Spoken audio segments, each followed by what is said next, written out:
طلب کر لیا گیا ہے۔ مشترکہ اجلاس کا 2 نکاتی ایجنڈا بھی جاری کر دیا گیا ہے۔ ملک میں دہشت گردی، امن و امان کی صورتحال زیر بحث آئے گی۔ قومی اداروں کے احترام کے معاملے پر بھی بحث ہوگی۔ آپ کو اپڈیٹ کر رہے ہیں شہر اقتدار سے، جہاں پر پارلیمنٹ کا مشترکہ اجلاس آج شام 4 بجے طلب کر لیا گیا ہے۔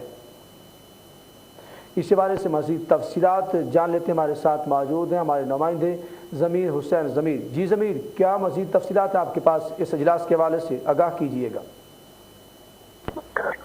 جی بالکل، پارلیمنٹ کا مشترکہ اجلاس آج ہوگا اور پارلیمنٹ کا یہ مشترکہ اجلاس جو ہے آج دوپہر 4 بجے پارلیمنٹ ہاؤس میں منعقد ہوگا۔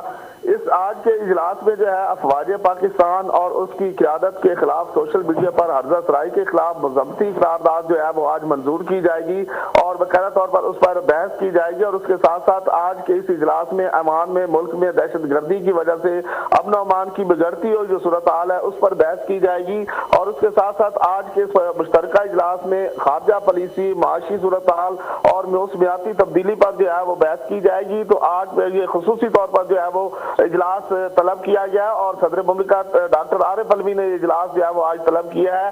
مشترکہ اجلاس میں باقاعدہ طور پر جو ہے تمام کے تمام معاملات جو ہے وہ زیر غور آئیں گے، اور اس کے بعد جو ہے یہ اجلاس جو ہے وہ 4 بجے شروع ہوگا اور تقریباً رات گیا تک یہ اجلاس جو ہے وہ جاری رہے گا، اور مکمل ایجنڈا جو جاری کیا گیا اس پر مشاورت کی جائے گی، اور خصوصی طور پر یہ اجلاس طلب کیا گیا جو آج ہوگا۔ جی بہت شکریہ، آپ ہمیں تفصیلات سے آگاہ کر رہے تھے۔